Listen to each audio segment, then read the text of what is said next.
have the usually or somebody, I guess Amelia, who's not with us anymore, usually puts the meeting online, virtual meeting rules or whatever on. Yep, I can share my screen right now. I'm just gonna go full screen. Yeah, no rush. I'm just letting you know, like, whenever you're ready, we're good. All right, let's try. Just put it in presenter mode.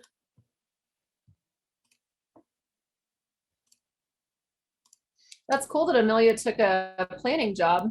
I know, we're super excited for her. I mean, Yeah. I miss her and Right. wish she didn't leave, but I'm really happy for her. Yeah, that's cool. All right.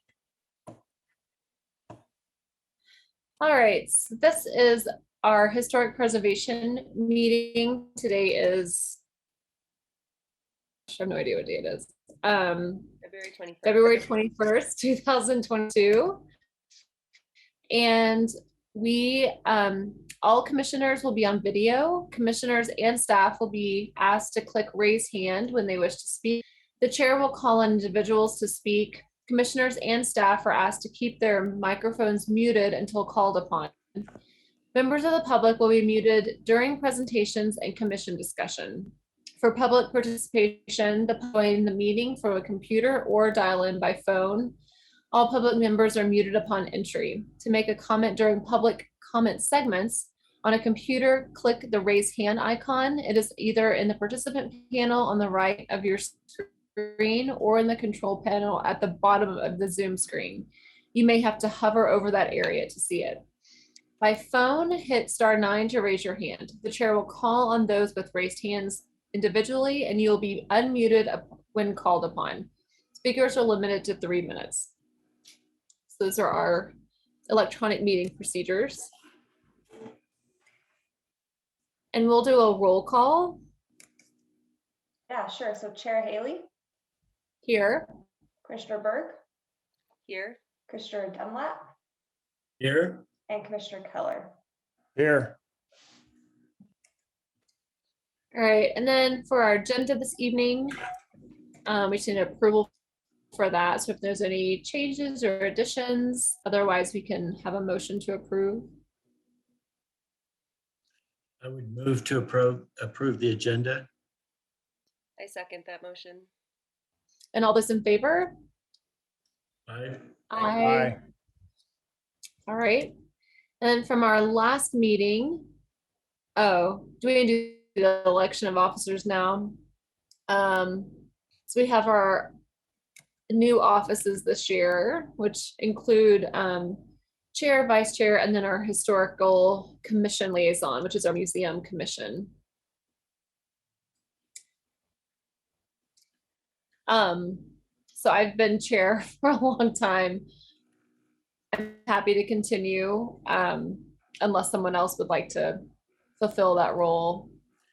I think Chair Linda has done a great job, and she's very adept at handling these processes, and I hope she will continue, and she just said she would, so I would nominate Linda to continue as our chair.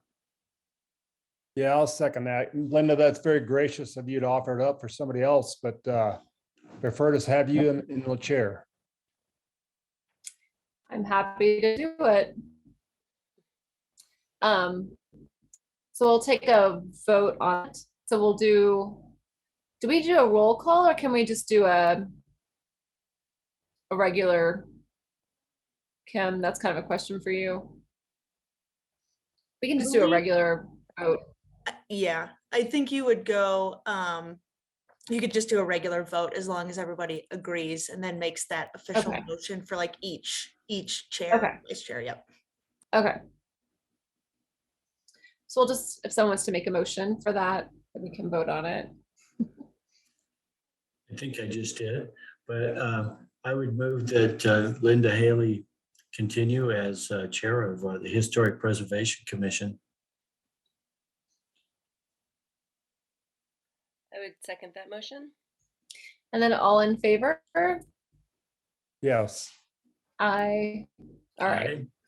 I will continue. And then next is our vice chair. So I would be interested in serving as vice chair. Oh, I've great. really enjoyed being on the commission for the past 12 months and being more involved in Lewisville governance and specifically in, maintaining the historical character of downtown Lewisville. And I have much to learn, I know, but I'd be honored to, Hmm. fill the role of vice chair. Awesome. I think Chrissy has brought a lot to the commission in the year that she's been here, and she manages the items well in her mind, and I think it would be great if she wanted to serve that role. Yeah, I think you're right, Gary. I think if Chrissy uses Linda as a mentor, she'll be fine. Really. As long as they don't bring their dragon to the meeting. Yeah. All right. So if someone was to make a motion to elect Chrissy as our vice chair, I would move to elect Chrissy as our vice chairman of the Historic Preservation Commission. I'll second that. all right, and all in favor? Aye. Aye. And all those opposed? All right. Thanks, Chrissy. All right. Yeah, thank you. Yeah, thank you very much. That's awesome. And then our final piece is that we have a liaison for our historical commission. And that's just attending the meetings for the museum. So if someone would like to continue that, it's not oh, go ahead. I can do that. Okay. And they're every 2 months, I think that's right. Every 2 months, Every other month, every other month. That's correct. every odd month. That's what it is. Yeah. So if someone wants to make a motion, I make a motion for Keith to be the liaison for the Lewisville Historical Museum. I'll second that. and all in favor? Aye. Aye. All right. Great, thank Thank you. Thanks so much for doing that, Keith. You're welcome. All right. So our next item is approval of our minutes from December 20th, 2021. Obviously, Commissioner for that one, but the other three of us were. So were there any changes or issues you saw with that, or do we want to make a motion to approve? They looked good. I would move to approve those meeting minutes from our December meeting. All right. Do you want to second that for us, Keith? Yeah, I'll second that. All right, all in favor of approving our minutes? All right. Aye. Aye. All those opposed? All right. Any public comments on items that are not on our agenda this evening? I don't see any hands raised. And we will move on to our first public hearing, which is a demo request for 620 Garfield Avenue, and we'll have a presentation from staff. Thank you so much, Chair Haley. And thanks to everyone for taking the time to not only volunteer on this commission, but also sitting on those chair roles as well. So I'm going to share my screen here quick. So tonight, the first item is 620 Garfield Avenue. So it is a request for demolition. And a subcommittee of the Historic Preservation Commission found there to be probable cause, so asked it to be reviewed in front of the full commission this evening. So just for a little context, of course, on the left-hand side of your screen, there will be just the general location of the property outlined there in the bold and white. So it's near the corner of Garfield and Pine Street, basically just north of the elementary school there. And then on the right-hand side of your screen, it's just sort of a general context of where it sits within Old Town, which is marked by that star. For a little further context of the historic conditions, the photo on the left-hand side of your screen would be a photograph from the 1950 Boulder County Assessor's Card. And then on the right-hand side of your screen would be the drawing footprint from that same assessor's card. So what the current view or current conditions are on the slide now before you. So you can see a couple angles on the left and the right, just as, again, taking current. So showing the windows and the brick and everything like that.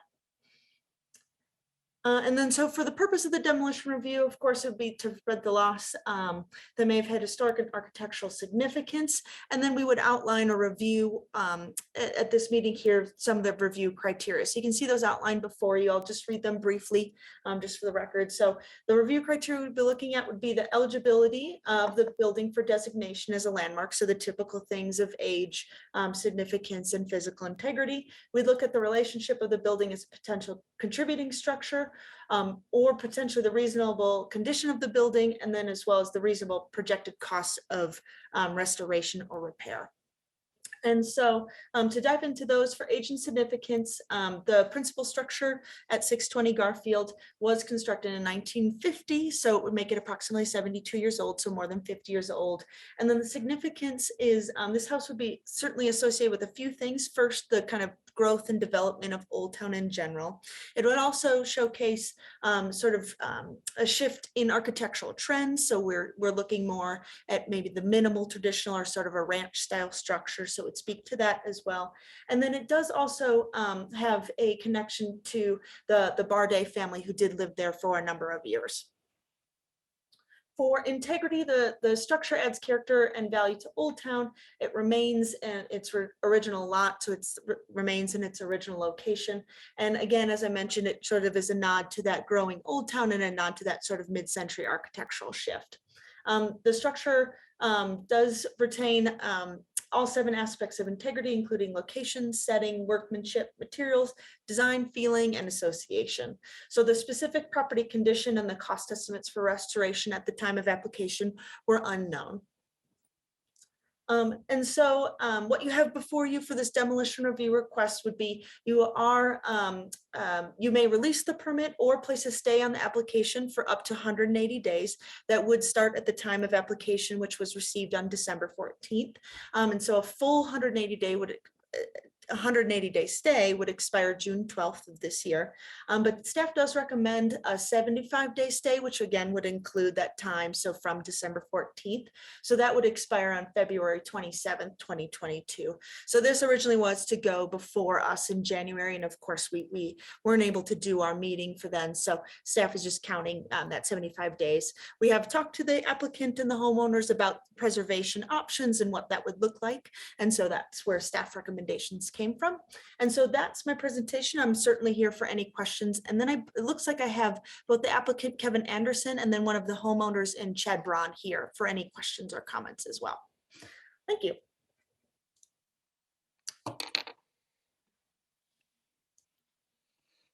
All right, thank you. Are there any questions for staff?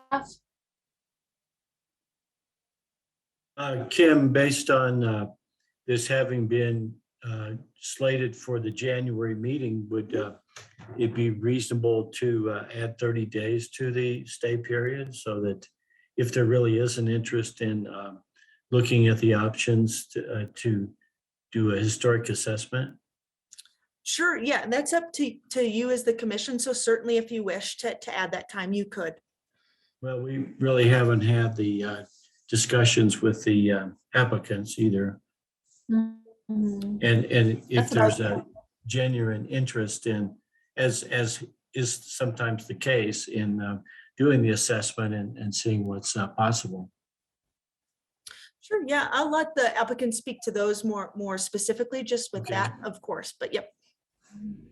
And that's what I was gonna ask too, is the stay was originally put for February 27th, assuming that we would have our January meeting, and then we didn't. So it hasn't been adjusted for having That's a not good had our meeting, question. right? Correct. I mean, Yep, you just as got it. far as discussion and all that kind of stuff too. So kind of to get point of like, we might kind of look at that a little bit differently. Okay. That's correct. Yep. Any other questions for staff? All right, and then we'll have, if I would like to present anything, just state your name and address just for the record.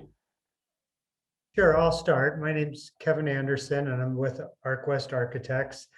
And along with Chad and Latoya, the two homeowners, we worked on a design to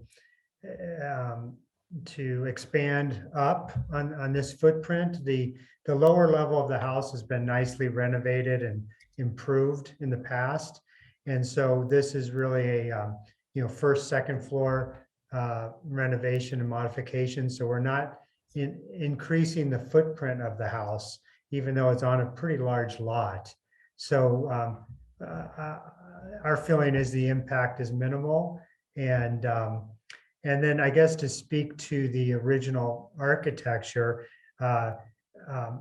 it is getting, as time goes by, this era of house is now getting, 70 years old. It does feel a little out of character to Old Town, but I understand the time period that's gone by, and it was in that time period too where the houses just weren't very well built, I guess, especially for energy efficiency and such. It's a concrete block house with an exterior stucco and an interior plaster. So it's very, it's very cold. And during the improvements, insulation, running electrical, all that kind of stuff is very difficult with this home.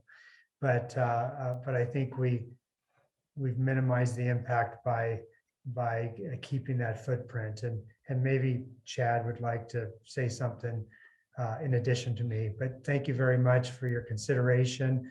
And I don't think we would be opposed to additional time. I think whatever the commission feels is appropriate. Thank you. Thank you.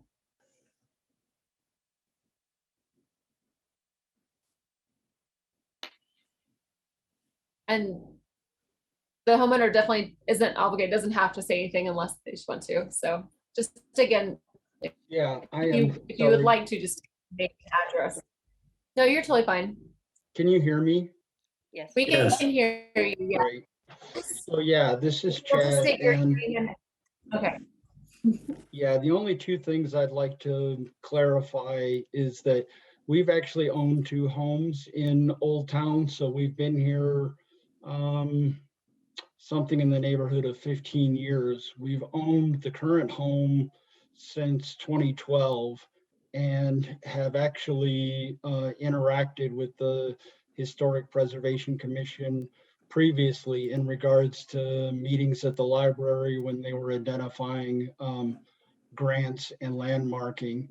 We also did a sensitive remodel when we replaced all of the windows in the home and took their requirements or their recommendations as to maintaining the sizes. They were inset replacements, and we maintained the white frame that was with the original house. So I just think it's important for you to know that we are aware of the historic preservation things, have had plenty of time to consider those as options. And unfortunately, the current size of the house and the fact that it's extremely poorly insulated. As a matter of fact, we were awarded a grant by Populous when we took over the house because it was considered one of the least energy efficient homes in Boulder County at the time. So, so there's a significant amount of modification that needs to go on with this home. And we're trying to maintain some of the same character, not over encroach on the footprint, which are all considered goals and stuff of the Historic Preservation Society. So we're not doing a particularly large renovation. All right. Thank you very much. Are there any questions from the commission to the applicant? I have a question. I believe that staff said that, and correct me if I'm wrong, but when the original report was done, the property condition was unknown, and I'm wondering if anything else is known about, other than the insulation and difficulty of updating that and the electrical, if there's any more information on the condition of the property or the structure. Yeah, maybe Chad would be a good one to speak with that because he's you know, he's done a lot of repair and such with that house over the 12 years they've owned it. Yes, so to clarify, the state inside the house is not, is good, but not outstanding. There are some original features. I'm sorry, am I muted or not? No, we can hear hear you. you. Yes, Okay. So, we can hear you. so yeah, the only additions that have been put on the house is the window wells downstairs, which you can see as kind of the railed fences and the concrete window wells. That was to make those egress windows acceptable for bedrooms. And then the downstairs was substantially insulated with spray foam insulation, and a high efficiency boiler system was installed to heat the house. The upstairs has actually not been renovated at all. It has one, what I would say is a positive character issue in regards that it's got somewhat of a coved ceilings that are just in the, but they're isolated purely to the living room. In no other room are they apparent. And then inside the kitchen, dining room, basically a wall has been broken out and remains in a rather rough condition. And then I would say, going back on the insulation problems, the other thing that is a constant struggle for us is because the house is poorly insulated, mold actually grows in the corners where they get cold. So between the two walls, we have to constantly be concerned and stuff with mold growth in those corners. So I would say that that's some status as to what the original structure looks like. The house has been re-roofed, but the actual roofing, by that, what I mean is only the shingles have been replaced. The other problem with this modern ranch style home is that there is absolutely no overhang on the roof. So it makes it hard to maintain from forming ice dams and stuff on the roof because the roof doesn't have good ventilation. We did put additional cellulose insulation into the attic, but it's still trouble as far as being able to get good airflow from the edge of the roof up. So Thank you, Chad, for speaking to the condition of the house. I appreciate it. I just want to add the one thing, the only other visible difference is we did pour a concrete porch and stuff in the front. Originally, it had just two single stairs and stuff to the front doorway.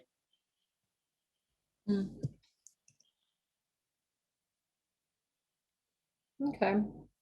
Any other questions for the applicant?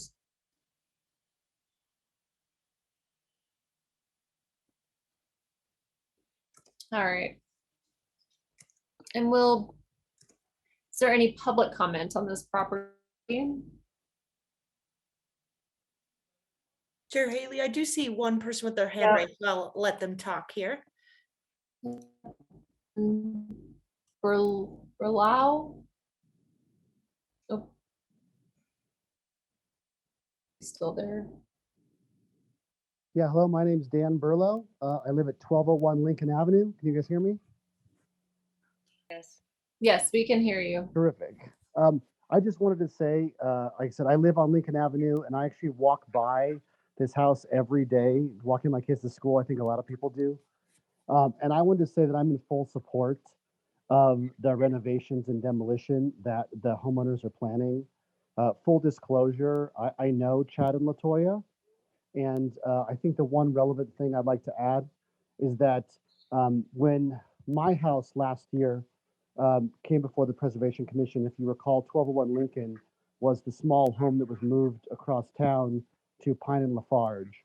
And so I had significant experience with the Preservation Commission, a very positive experience. But around that same time, which was in summer of last year or the year before, actually, I spoke with the homeowner of this house, Latoya, at length about sort of historical preservation options, and we talked about their house potentially being preserved, the landmarking, what all the options are, and so I just wanted to include the fact that I think both the homeowners, Chad and Latoya, have had lots of time to weigh their options in terms of trying to preserve this house. When I spoke with Latoya, a year or two ago, she was telling me the same thing that Chad is saying, that the house is just really, really challenging to insulate. The way the design of the house was when it was built is just not super conducive to livability in today's world. And so I just wanted to say I fully support them, taking the step to renovate their house and make it, more functional and more energy efficient, because I think in this day and age, that's something we all need. Thank you. Thank you very much.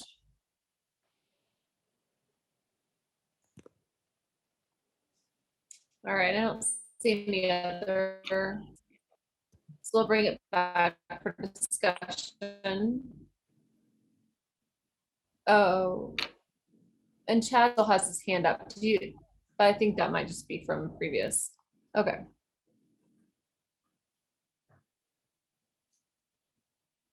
All right, so we'll bring it back for discussion with the commission.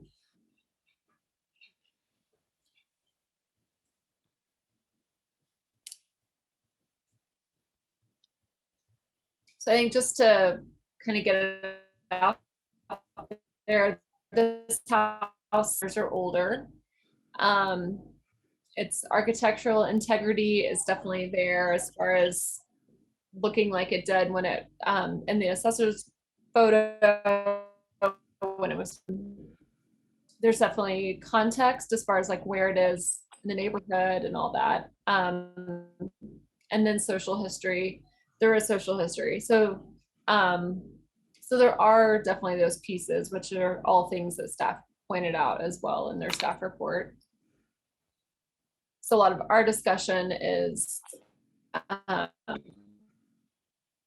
through the process of deciding if there should be a stay or not. So it sounds like the homeowners definitely have full intentions of with their renovations. So okay. Can I just a clarifying question, so to either staff or Chair Haley, Yes.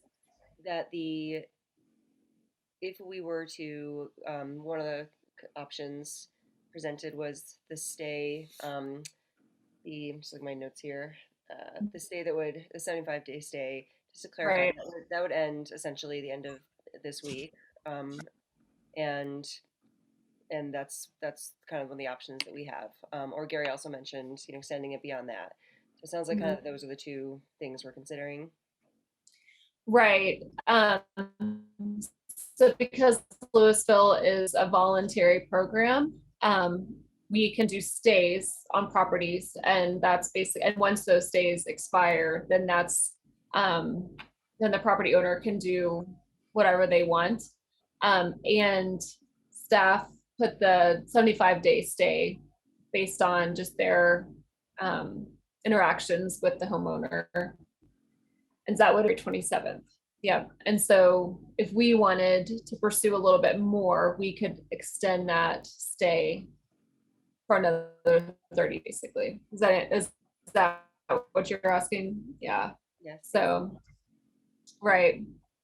So I think staff from the beginning was saying like not to do the full 180-day stay, just based on the interactions and, but because we didn't have a meeting last month, that just makes our time shorter.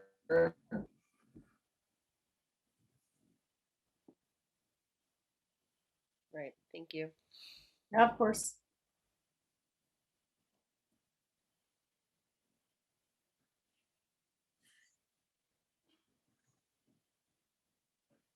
Sounds like the homeowners, from both their previous experiences with doing the windows and working with HPC, and conversations, with neighbors and being community members for a while, do understand what our program is about and do value it. I definitely hear your concerns as homeowners to the livability and of course the energy efficiency of the home. So those are very valid concerns. So thank you for sharing those.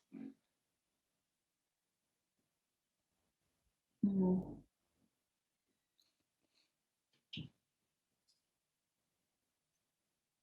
Um,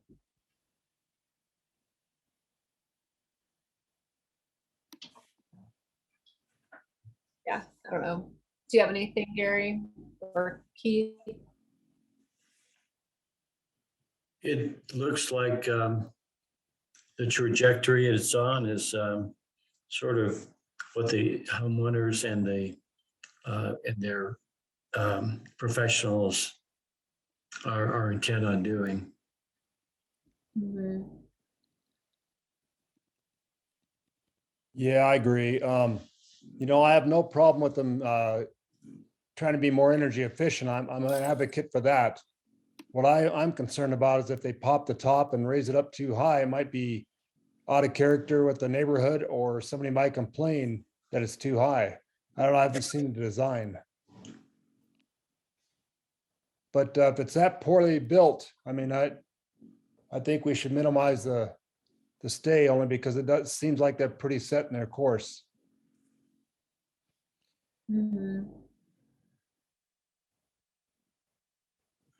We could have a minimal increase in the stay, maybe to 80 days or 90, just to allow some consideration of the possibilities. But it sounds like those have been looked at, so maybe that's not sensible. Mhm. And this is one thing I was thinking too, is like there could be an addition to the back of the house that would increase the footprint, but it wouldn't change and they could still do energy efficient things to the main house. But doing an addition is more expensive than doing, a second level. So, that's just kind of those homeowner decisions as far as price and all that kind of stuff too. So yeah, it's hard because I think this house does offer a lot architecturally and historically to the neighborhood, just as far as just, again, the way that Lewisville was changing during the 50s, the way architecture changed during that time. And so I think there could be something really creative done with this house that could still be energy efficient and larger and, kind of meet all those requirements. And that's what our program has been trying to do, is like help people financially make that happen. So I think that's what I have a hard time just letting it go, as far as releasing this day, just hearing, listening to us maybe, and getting some other feedback, because basically like the changes to the property will, like, we will lose all the footprint will be the same, but all the historic pieces of this house will be gone. Like, it will not look anything like what it has looked like. And so I think that's a very huge loss to the community and to the history. And so I don't, and I think, the homeowner brought up a valid point that we struggle with, as far as like, as time goes on, more and more homes become 50 years or older. And so that's a very valid point, but it's also it's still a significant time in our history, and especially with Lewisville, just the way that our history post-war was different than the surrounding areas and in the country. So yeah, so I just think that I just want to make sure that just because this house looks different than maybe some of the other houses, or was it the same way or anything, that we don't give the impression that it was important, and that and recognize that like losing this house was something significant. So I think that's my reservation about just Great. letting it go so easily. Just want to make sure that we put as much effort, not not excessive as far as putting the full 180 and like all that, but just making sure that there is a good conversation around the potential of this home as far as like meeting the homeowner's needs, but also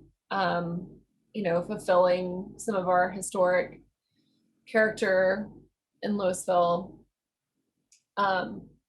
So that's my reservation as far as like just letting the stay expire on the 27th of February. And I think too, I mean, even the potential of doing the historic structural analysis, like that would be a whole other process, but I just think there could have been a lot learned from that as well, unfortunately. So it's also a weird time for putting in, like, the timing is just hard for us because of all that Lewisville's had to deal with in the last 2 months. So anyway, just a lot.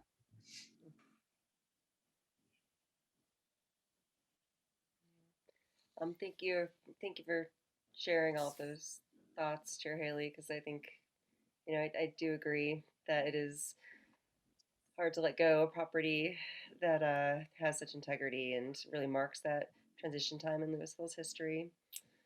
So right, it would have been maybe good for all of us to see what an HSA would have shown, but I get the sense the homeowners really aren't inclined to do that moving forward. Right. So I think probably in this case, I would, lean towards keeping the stay where it is for now, which would be expiring soon, and kind of move from there forward. Mm-hmm.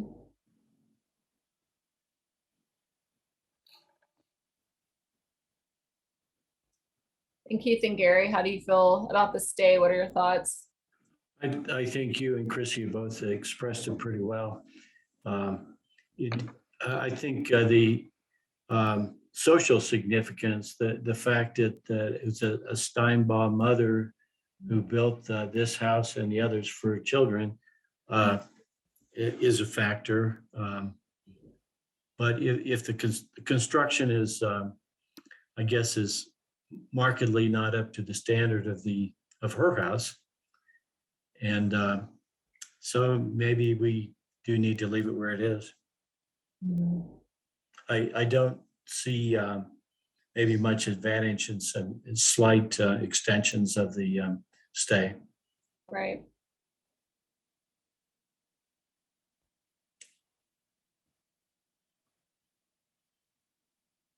Yeah, I agree with what Gary said, and I meant to offer the homeowner the opportunity to come by my house that's landmarked if he wanted to see what we did, just as an option.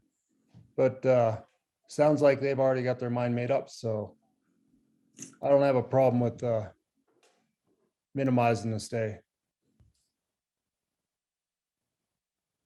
All right.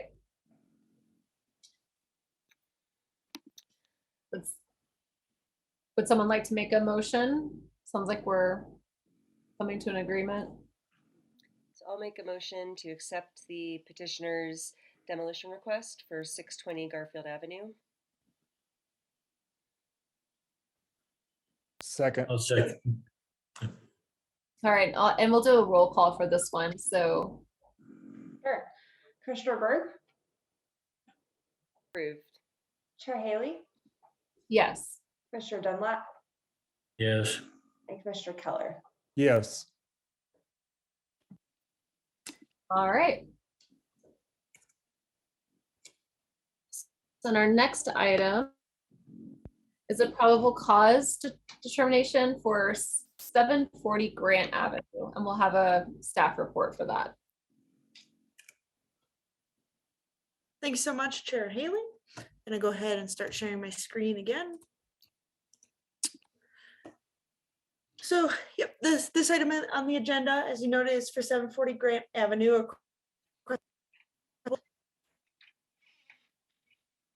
Whoops, can everyone still see me and my screen? Crash error? We can see you. We don't see anything being shared though. Okay, It's kind of, me. well, you're not glitchy, like the sound is kind of glitchy. Is anyone else experiencing that? My sound is glitchy. Okay. But we can see you Mine fine. too.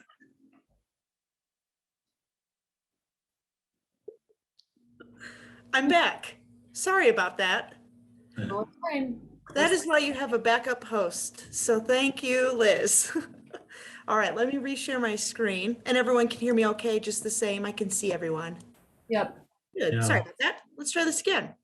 So this evening we have 740 Grant. So we have a probable cause hearing. So for a little bit of context of location, this property you can see is highlighted in the yellow dashed line on the right-hand side of your screen there on this slide. So Memory Square Park just to the north. So it's along Grant Avenue at the corner of Grant and Spruce. And then its general location with kind of overall Old Town is indicated with the star on the left-hand side of your screen. For a little bit of the historic conditions, the photo on the right-hand side would be from the 1962 Boulder County Assessor's Card, showing what it looked like then. And then the screen grab on the left would be the footprint as drawn on that same 1962 Boulder County Assessor's Card. For current conditions, this is what it would look like. These are 2013 photos from a state inventory, but these would be giving you a sense of what it looks like today as well. So these are the current conditions. And for probable causes, you know, we look at landmark criteria. So those are outlined there just briefly. Should be 50 years old at least. Should be one or more of the criteria. So architectural, social, geographic, or environmental significance. And then they should be one or more of the criteria for physical integrity as well. So to dive into those a little bit further, for age criteria, 740 Grant was constructed about 1936 from what we know. So that would make it approximately 86 years old. So it would be older than 50. For architectural significance, so from what we have from the photo from the 1960s assessor's card, there have been some changes over time, some additions, including the dormers, the front porch, some other things that you had seen in those two photos. So staff does find that with the changes, it wouldn't meet the probable cause for the architectural aspect of the criteria.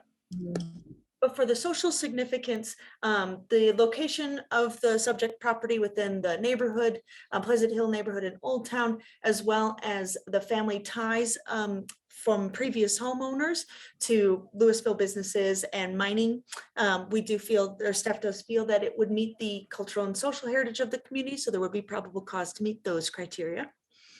And then for physical integrity, the house is located in an area, you know, Pleasant Hill. So first platted by Charles Welch. And then again, as I noted, that it has historical ties to Lewisville's coal industry. And then it still retains from staff's analysis, 3 aspects of integrity, including location, setting, and association. Now, as you probably read in the report, and as I'll make a note here, this property was moved from basically Old Town Superior, but because it was moved more than 50 years ago, it does retain that sort of location significance as well, since for our code, it's more than 50 years. So staff does find probable cause that it would meet the criteria for physical integrity. And so just to note with the probable cause, we would look at the preservation master plan and it would meet goal 3 and goal 5.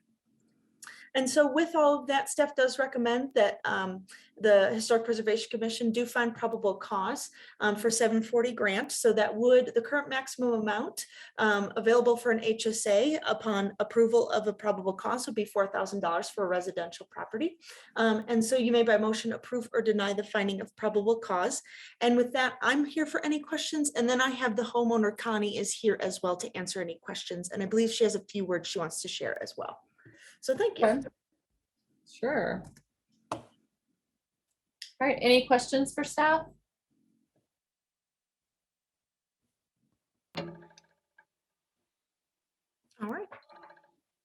All right, and we'll hear from the applicant if you could just state your name and address for the record. Right, I'm Connie Pontesh and I live at 740 Grant Avenue. And my husband and I have lived here since 1987 in this house. I'm sorry. I would like to share with you some pictures of when we started our renovation. And you can see here that there were 3 layers of siding on this house. What you see in the 1960s photo is the aluminum siding that is on the side here. Underneath that was asphalt siding with a faux wood grain until we finally got down to the original siding, which was double OG wood cedar. And you can see here, this is the north side of the house, that there, when this house was moved, it had other windows put in. Let's see here, there we go. But you can see the original height and placement of windows. And when we renovated the house, we decided that we were going to try to retain the height and size of the windows. The only change that we made was that we simply doubled them, which was in keeping with a lot of the houses that we had seen. We had sort of done some investigation, and there were other houses that had done that. And so we thought that was in keeping with keeping the historical nature of this house. You can see a little bit of the sort of odd shed roofed addition that was tacked onto the house at some point. And it is completely out of keeping with the rest of the house. So we think that that was added on later. Perhaps that was when they mentioned the 1936 additions or the records that they have. But we feel definitely that this house was much older. And having come from Superior, this is what the back of the house looked like when we started the renovation to do our addition on the back. You can definitely see that this house was a square bungalow, 1-story house to start with, much like a lot of the miners' cottages that were in Superior, and which are unfortunately all gone now at this point. And so we feel that this adds to the significance of our house. On the inside, we still have some photos when we were doing renovations. It was plaster and lath. We removed that. It had rough hewn studs, which we have kept. We have kept the foundation footprint as it was. We tried to keep as much of the old house as it was. The only difference that the only thing that we did was we did add the wraparound porch, which we thought was also in keeping with a lot of the older homes around here. Particularly, I think if we go up on Lincoln and Pine, there's a little old house that has a wraparound porch, and we always like that. So we thought, well, we'll try to do that with our house. Adding the dormer on the top was also a feature that is in keeping with the period and style of bungalow and early bungalow houses. And yeah, and so even the room that I'm sitting in right now was the old additional sort of shed type roof addition that was added on the house. And we simply went up. We did not change any of the footprint of the house. We have kept, except for the addition on the very back, we tried to keep the house as original as possible. And so, yeah, and it's sort of funny that it is listed as a minimal traditional for when you look underneath there, things aren't always what they seem. And we had spoken with Gary last fall. He and his wife walked by when we were putting in our front walk to the house. And he had mentioned that we might try to let you know what we had done to the house and you know, what the history might be. And we would be very, very curious and hopeful that the Historical Society would also do some further investigation about the history of our house, particularly the main part.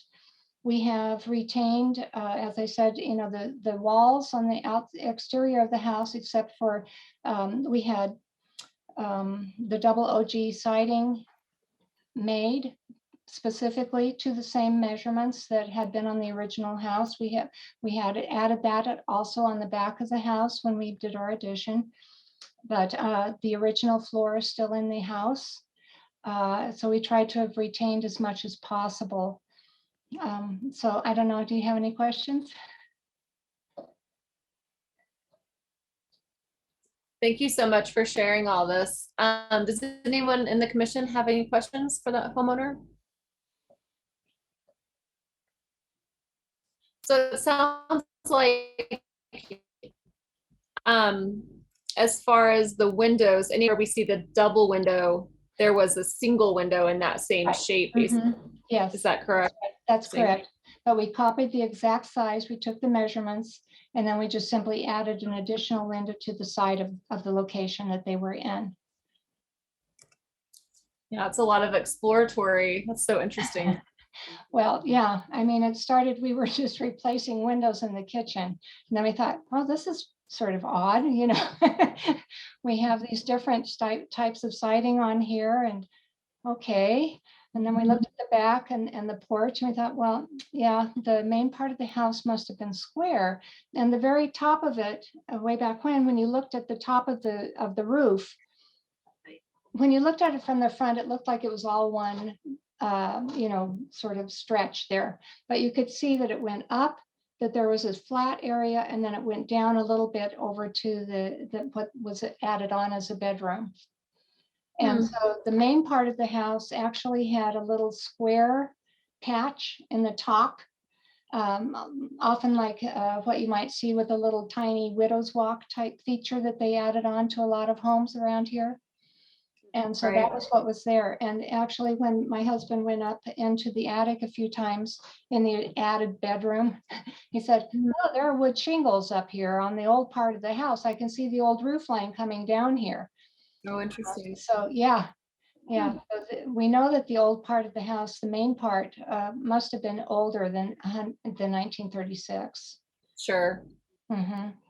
That's really interesting. Oh, and the other thing too, just as an aside, when we moved in here, Andy Dvorsky, Mike Dvorsky's father, lived on the corner down there, and he told us, oh yeah, I remember moving that house. You know, we poured the foundation and then we moved it up there and they turned it around. So I don't know exactly how they might have turned it, but yeah.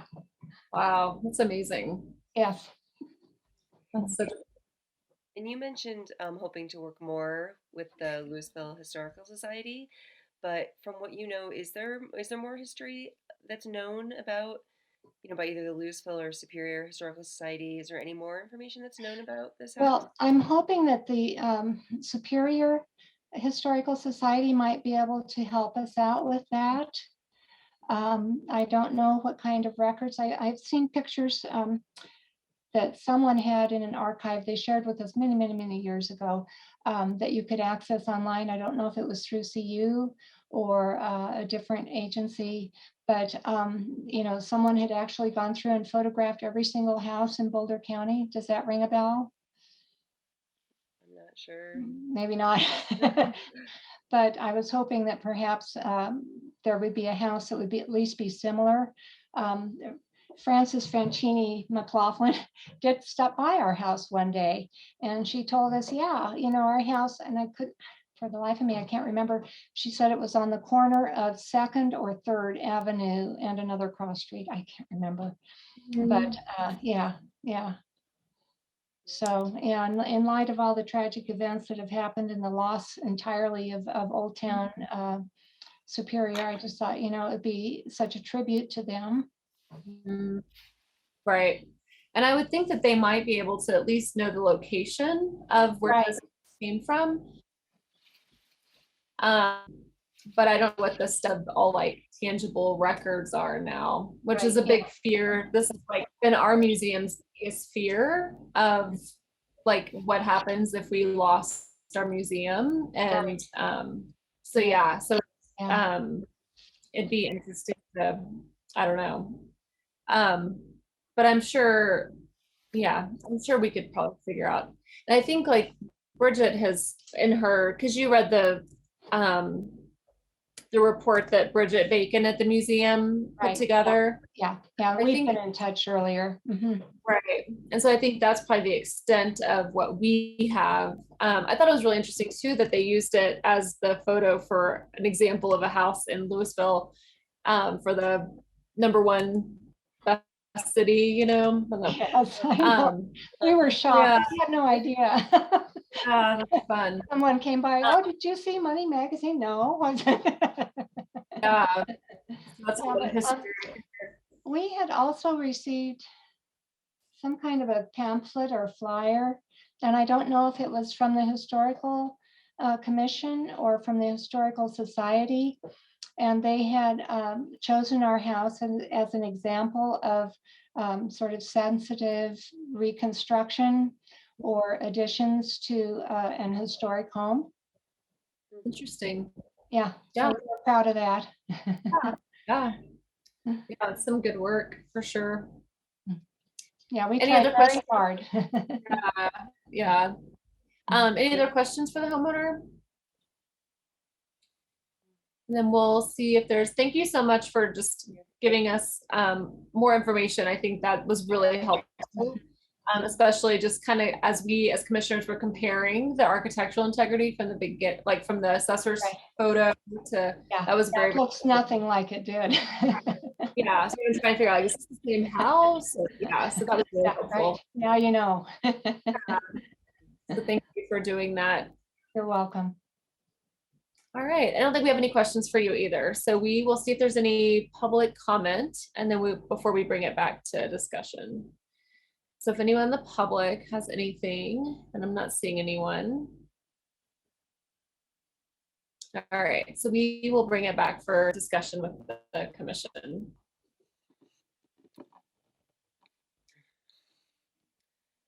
So this is, I think, such an iconic house for Lewisville. For many reasons, including the location near Memory Square. As the owner referenced, like the different pieces of kind of character and structural kind of similarities to other homes in Lewisville. And as staff presented, it does meet the age criteria and the cultural and social heritage criteria. I think it'd be really interesting to have an HSA done to see, what else we can learn about this house. Absolutely.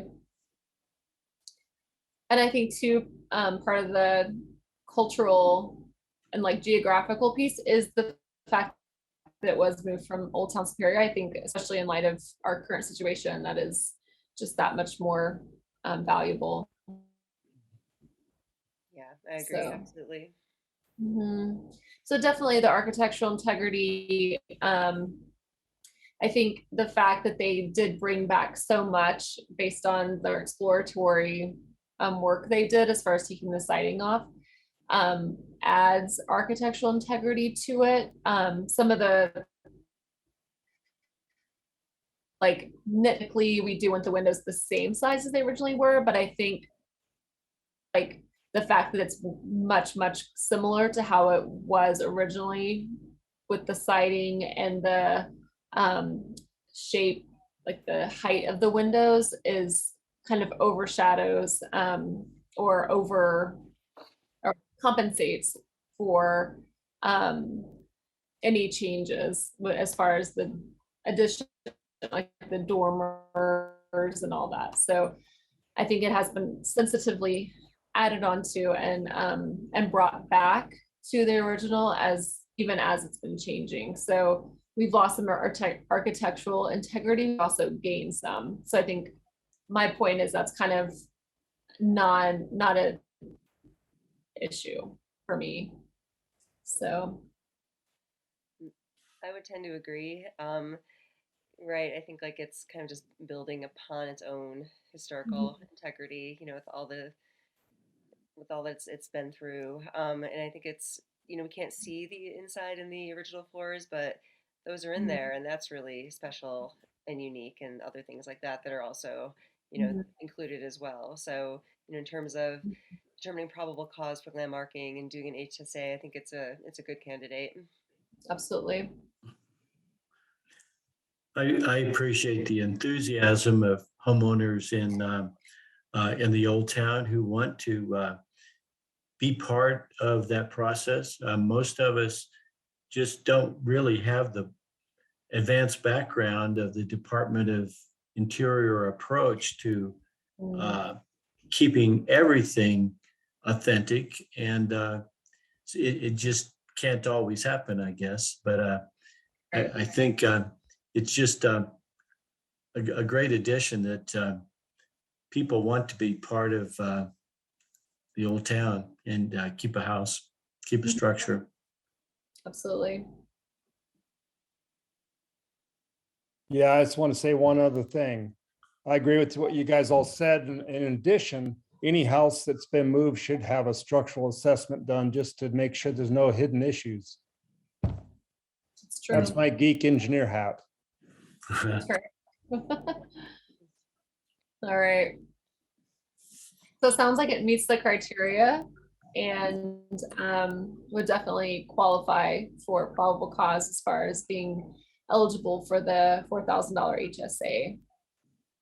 So if anyone would like to make a motion, unless there's more discussion. I would move that we approve the probable cause for 740 Grant. Second that. And we'll do a roll call on this one. Commissioner Dunlap, Yes. Commissioner Keller, Yes. Commissioner Berg, Yes. and Chair Haley. Yes. So again, thank you very much for being a part of this process with us, and for your enthusiasm and presentation, and thanks for listening to your neighbor walking by. So. Well, I thank you very much, and I look forward to finding out more about our house, and appreciate very much your help in this matter. All right, thank you. And staff will be in touch with you as far as the next steps and everything as well. So Wonderful. I look forward to all that. right, Thank you. All right. have a good night. Yeah, thank you. Have a good evening. And our next hearing is another probable cause for 741 Lincoln. I think someone's going to have to recuse themselves for this one. Yes, could be. Someone could either send me an email or a text. Yep, we'll let Following you know. that. It's Bye. probably gonna be a lot of deliberation. I think so, yeah. All right, yeah, we'll let you know when we're ready for you to come back. Okay. All right, thank you. Excellent. All right, let's hope that I won't, my Zoom won't crash on this one. Yeah, That's actually happened to me only twice, and we got new computers, or I was set for new computer at work, and it's happened twice in meetings now. So I'm having some bad luck, I guess. But nevertheless, we're still a go here. So this is the probable cause determination for 741 Lincoln Avenue. So requesting the probable cause for landmark designation to allow funding for an HSA at that location. So a little bit of context of where it's located. So on the right-hand side of your screen, you'll see it outlined there in the bold white line. So it's at the corner of Lincoln and Spruce. And then on the left-hand side of your screen is just the general location within the context of Old Town overall, with the star indicating approximately where the property is. For historic conditions, we have two photos here in front of you. So the one on the left-hand side would be from the 1948 Boulder County Assessor's card. And then the one on the right-hand side of your screen is from 1999. So there's actually been a few state architectural inventory forms for this property. One of them was, and then, pardon me, this photo is from one of those. So it's from 1999 is when this was entered in. So then for current conditions, you can see that here on the slide before you now. So the left-hand side of your screen would be looking west on the front elevation of the property. And then the right-hand side of your screen would give you kind of that that south angle of the property as well. And so this was part of the staff report as well, but I'll just take a moment to note that part of this, the history of this house would be that at some time within Commissioner Dunlap's ownership of it, there was, if you can kind of see my mouse along the tip of the gable there was an addition, it was raised a little bit. So you can see that sort of face here of the gable. You can see that it's a little bit higher than if I go back these kind of preceding photos. So just something to keep in mind, but certainly you can see the overall sort of architectural shape. Obviously brickwork remained the same. So just to make sure I note that on this slide. So then what we'd be looking at in general would be if it could meet the landmark criteria. So just to quickly go over that, as always, it should be more than 50 years old. It should meet one or more of the criteria for architectural, social, or geographic/environmental significance. And then it should meet one or more of the criteria for physical integrity. So to dive into those, it was constructed in 1905, so making the subject property about 117 years old. So it does meet age, as it's well over 50. For architectural significance, staff does find that there is the style and integrity of the structure has probable cause to meet architectural significance. It's a nice example of vernacular kind of pattern masonry, Queen Anne. So we don't see many of these. This would be generally one of the few sort of brick residential properties that we have within certainly Old Town, but also Lewisville in general. And then a note there that I just think is interesting. So if you look at kind of vernacular Queen Anne's or Queen Anne's in general, only about 5% nationwide would be kind of this brick representation. So it's also a nice nod to that as well. For social significance, staff does find that the structure meets this criteria as well, as the house has a long history of associations with families that typify Lewisville social heritage. So, you know, there are family ties to miners and immigrants and certainly the cultural heritage that Lewisville embodies. And then the Ostrander family first built the home and then owned it for almost 50 years as well. So a strong lineage to that family. And then lastly, for physical integrity, so the structure remains in its original location, so it would meet that. And staff does feel that even with some of the additions and the raising of the roof, it meets 5 of the 7 aspects of integrity as well. So location, setting, design, feeling, and association. And it should be noted as well, you couldn't see it from the photos that I included in the presentation, but there is a shed addition in the rear of the property. But because that, from what we can tell and from Boulder County Assessor forms and Bridget Bacon's research, that was that was more than 50 years ago, the addition itself. So it itself would retain historic integrity at this point, as the addition would be older than 50 as well. As we always do, we do find that staff does find that this would meet aspects of our preservation master plan. So it meets goals 3 and 5 there before you. And so with that, staff recommends that HPC find their probable cause for the landmarking of 741, which would make it eligible for a grant of up to $4,000 for historic structure assessment. So you may by motion approve or deny the finding of probable cause. And I'll just note the kind of neat photo there before you in this last slide as well. So you can see on the museum found these 2 photos, which I thought was really neat. So the left-hand side would be the Ostranders there you can tell the front porch, and then just an example photo to the right, the current day sort of representation. So kind of a neat photo there as well. So I'm here for any questions. As we know, Commissioner Dunlap is the applicant, so he's recused himself, but he is here, of course, as well. Oh, that's All right. And so the addition, or not the addition, but the shed or that's 50 years older, will that be included in the landmark? Yep, so and that's a good question. I'll make sure I clarify that. So it's the shed style addition, so it's the way it's leaning on the property. So thank you for, I didn't probably say that very clearly, but right. So, because it's part of the house, if this were to move forward and you guys were to see it again in landmark it, since that's a part of the house, the primary structure itself now, it would be included as well. Okay. I feel like we haven't had many of those come up. I know we have in the past, but I don't think our commission member at this point have seen that. So I just want to make sure that we clarify that is part of the.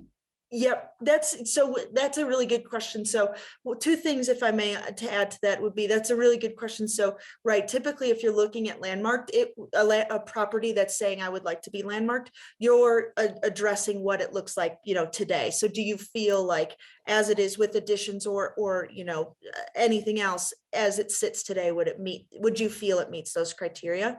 And I think if not to belabor it, but I think a good kind of one where we may have seen it recently, or kind of to think about changes themselves becoming historically significant, is 841 Jefferson. So that's where the property, looked a certain way, was built in the early 1900s, but then in the 50s oversaw a couple additions and sort of stylistic changes that typified the time period. And so those themselves had gained historic significance, if you guys remember that one from a couple months ago. So I think if you kind of think about it that way, that would be a good way to think about it too. So just as just as an example. Any other questions for staff? All right, and we can't talk to the applicant. So we will see if there's any public comment.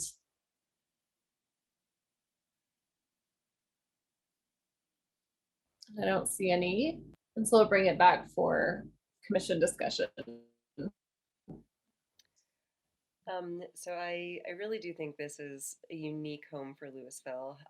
I walk all over downtown and always just noticed this, and I, off the top of my head, would not know that it's a vernacular patterned masonry Queen Anne. So now I know. Thank you, staff. But it is a Queen Anne, and there's not a whole lot of those in Lewisville. And the fact that staff even added that brickwork is pretty rare and thus special. I think it's really adds a lot to the character of downtown. I think it's noticed and identifiable by a lot of residents, and that's really special. Yeah, this is one of those homes that I didn't realize until recently was even one of our commissioners' homes. So, but one that stood out always of just being unique, and definitely the brick alone is just so rare. So I appreciate also just pointing out that, and even Queen Anne, like the very, very few Queen Annes are even bricked, like nationwide. Is that what that was saying? Is that that correct? Right. The interpretation of that. So I think that too is just very, very interesting and unique. So so it definitely meets the 50 years or older, the age requirement, the social history is strong, the location and neighborhood, all those. I think, like staff said, there was the addition, but definitely does not undo any of the architectural integrity to any point that it would undermine the architectural integrity. So I think it's a pretty straightforward probable cause qualifier. Keith, did you have anything you wanted to add? Yeah, I was just going to say, I agree with you. That's one of my favorite homes in Lewisville. I think we'd be lucky to have it landmarked. Mm-hmm. Absolutely. Yeah, and I think an HSA could just be really valuable to the homeowner to see. This is an old home, and to see kind of what, how that structure is and what needs to be done, and then valuable to the museum, to us. So yeah, I think this is pretty straightforward. Let's go with that grant. All right, so I think we are ready for a motion if someone feels so led. Sure. Yeah, I can make the motion for a probable cause for 741 Lincoln. Great, I second that motion. And we'll do a roll call, please. Chair Haley, Yes. Commissioner Keller, Yes. and Commissioner Berg. Yes. All right. And then we can also let Commissioner Dunlap know that we're ready for no return. I will let them know right now. Awesome. Thank you.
Should we get started with the next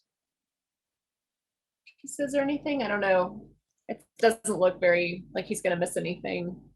It's just the posting locations, and I don't think he'll offend it if he misses it, but we Yep, can and always I just called him too, so yep. perfect.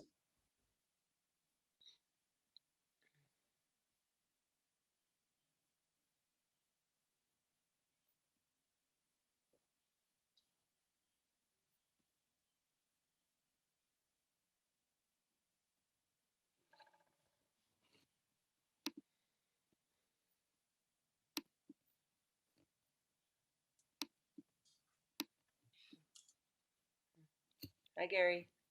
Hi. It was a long deliberation. Oh, it looks like it. There was a lot of information in the report, so imagine it took Kim a while to go over it. Yeah. Did you learn much about your house, having read all that you didn't know, or did you kind of know everything? I'd mostly known it before. A number of years ago, I guess it was more with the museum, they would do a historic homes tour at Christmas time. And Bridget did a lot of work up at that point. Mhm. Yeah. Did Kim? Yeah, I assumed you knew. Uh-oh. Did she what? Did Kim mention the photograph in the write-up that showed the original owners in front of the brick porch? Yeah, she did. Yeah, Bridget really got a kick out of that because we went and looked, and the cross-linked brick was just matched up, and decided it wasn't just some other house. So. Yeah, that's interesting. You should do like a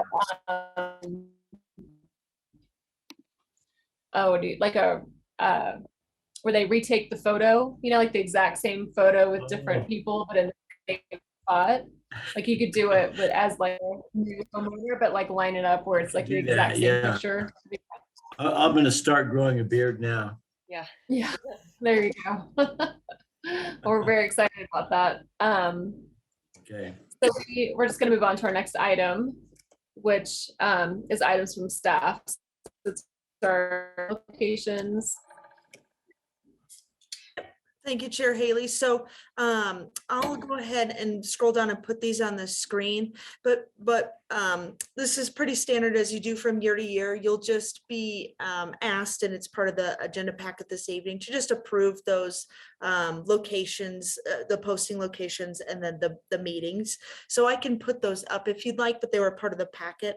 And from my understanding, that could just be, somebody can make the motion, then it could just be a general vote is how it would sort of get codified as that. So if anyone wants to see that, just let me know, but it would be the standard locations as it is year to year, part of your packet to make mention, there is the open government pamphlet. So I am kind of required to mention that as well. So that you also get year to year and is sort of an addition to the training you receive biannually. So that would be, if there's any questions, I'm happy to answer. But again, it would just be kind of that general bringing it in and then voting on it. Okay.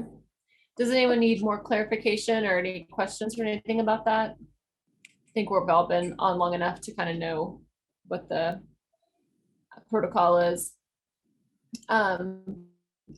So we can do a, like she said, just a general vote if someone was to make a motion that we, I guess the motion would be that we accept the posting location and the open government. We vote for both of those? Okay. I think Open you could just government. do it together. That it's just, yep, the posting locations and would be what you want to codify.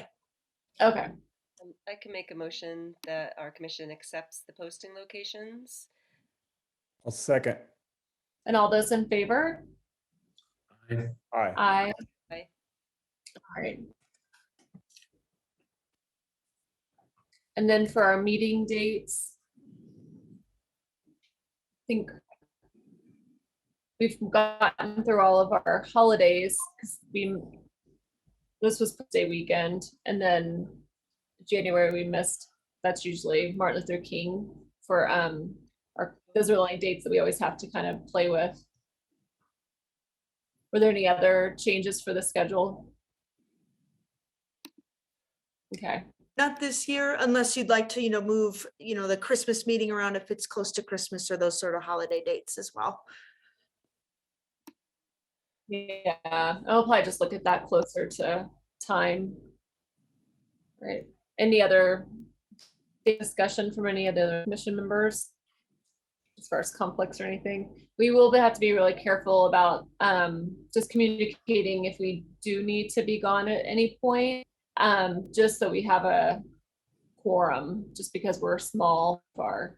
So, and probably as far in advance as possible as we can, just to be considerate to our homeowners and staff and everything. So just something to think about as we go into the year.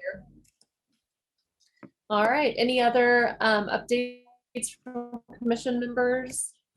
Do we have any potential new members? Is there any movement on? I know obviously City Council is very busy with a lot of stuff, but I know like at our landmarking ceremonies, it seemed like they were not aware that we were so small. And so I didn't know if there'd been any other just kind of reminders that we're small still. So.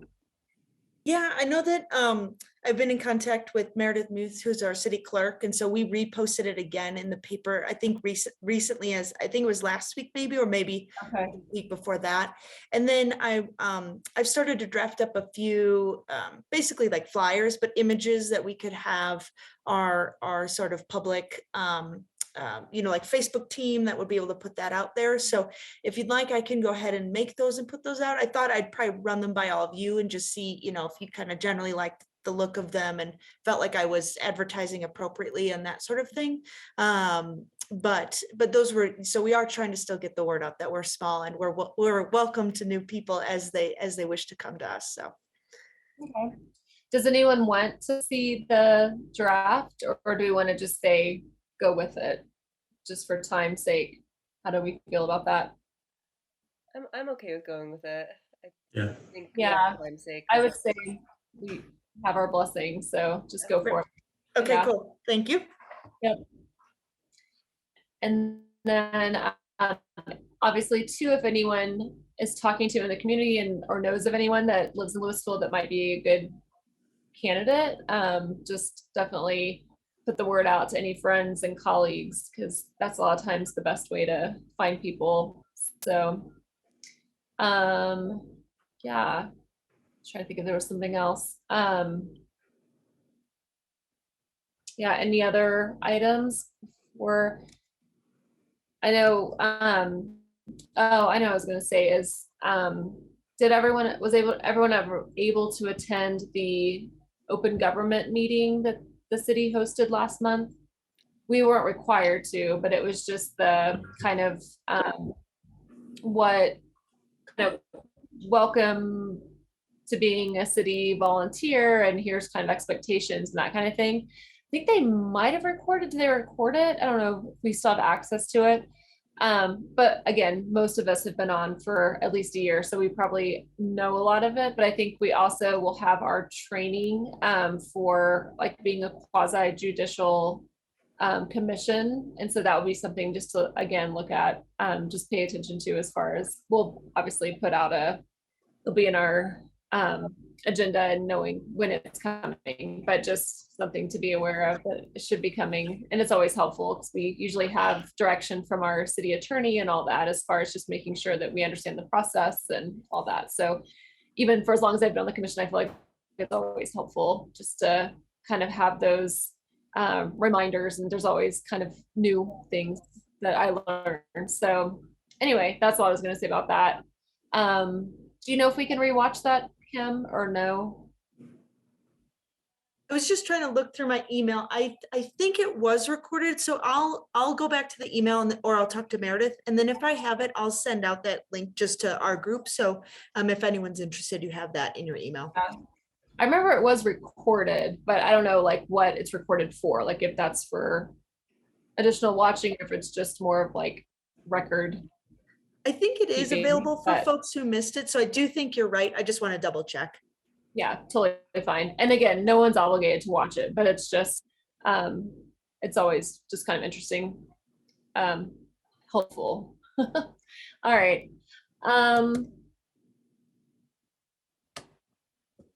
So if no one else has any additional items, we can make a motion to adjourn. I have a Yes. question.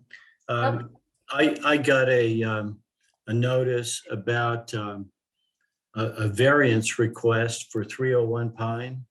It was going to the Board of Adjustment. It was a setback, and it's a historic house, and it looks like I would approve it, or I wouldn't oppose it. But I wondered what the process was after the Board of Adjustment. Would that come to the Historic Preservation Commission, or should it have gone to us both simultaneously? Because I think that even something as little as a variance in the Old Town, we should see, shouldn't we? That's a good question. That was my case as well. So that is not a landmark property, but as you're kind of referencing, it is over 50. So since they're able to go, so that was approved at last Wednesday's Board of Adjustment meeting. And Yes. so the variance request, I should say specifically. And so now they're able to move forward and apply for their permit. So at this time, that's where we're able to take it to you as the demolition subcommittee, Okay. where it would start. And so there could be a chance it's before you, right? It just depends on the subcommittee and how you would want to proceed there. But right, so it's not skipping anything. It's just the variance request would kind of be first to make sure, can it even happen? And then when they apply for a permit, it would go through our channels being over 50. Oh, I see. So Yep. it would, as a minimum, be sent to a subcommittee to look at and see if we agree with the variance. Exactly, just like how Okay. our code would read, since you can see it from the street, right? Since that is so the property that Commissioner Dunlap's referring to is 301 Pine, which is there at the corner of Pine and McKinley. McKinley, yeah. And so you can see the variance request of the subject property on McKinley. So therefore it meets that demolition standard. So that's a really good question. Okay. So it meets code, it would just go through that process, but you're right. You'll see it in some form. It's just up to you. Okay, yeah, And thank just to you. clarify too, we wouldn't have any say of the variance as far as the setback, but it would be whatever changes or anything they want to do after that is approved. Right, yep, so exactly, since the variance request that they were asking for was a setback.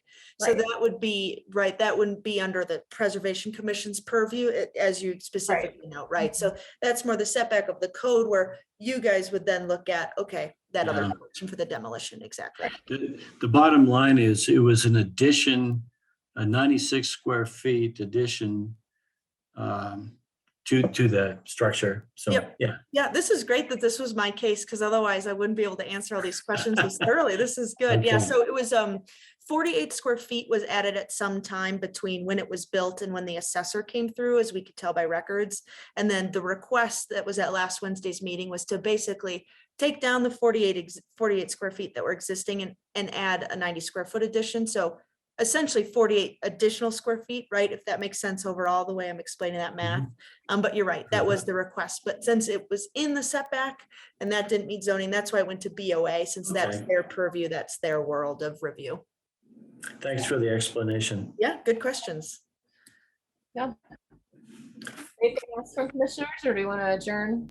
Yeah, no, I just got to keep this going. Go for I had it. to recuse for a while, so I I have lots know. to say. So built up.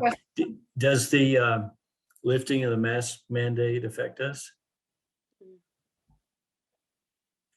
It's another good question. To my knowledge, I haven't heard any changes to in-person meetings, right? Boulder County Okay. did change those masks. I think it was the 18th, I believe, but yeah, I'm not sure. I'll certainly let you know as soon as I know, but I haven't Sure. heard any sort of direction on Mhm. for sure whether or not we're going back to in-person, but that's a good question too.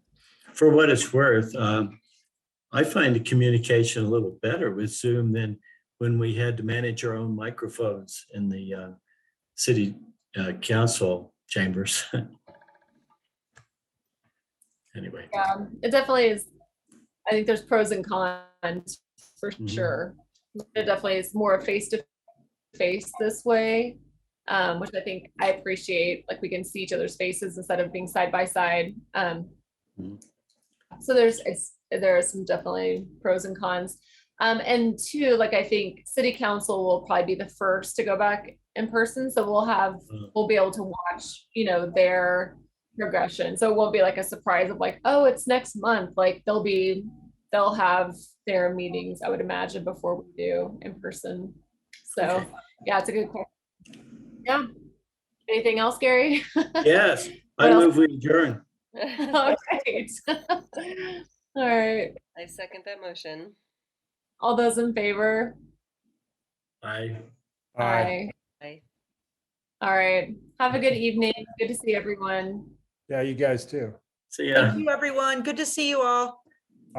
Yes, for sure. Thank you.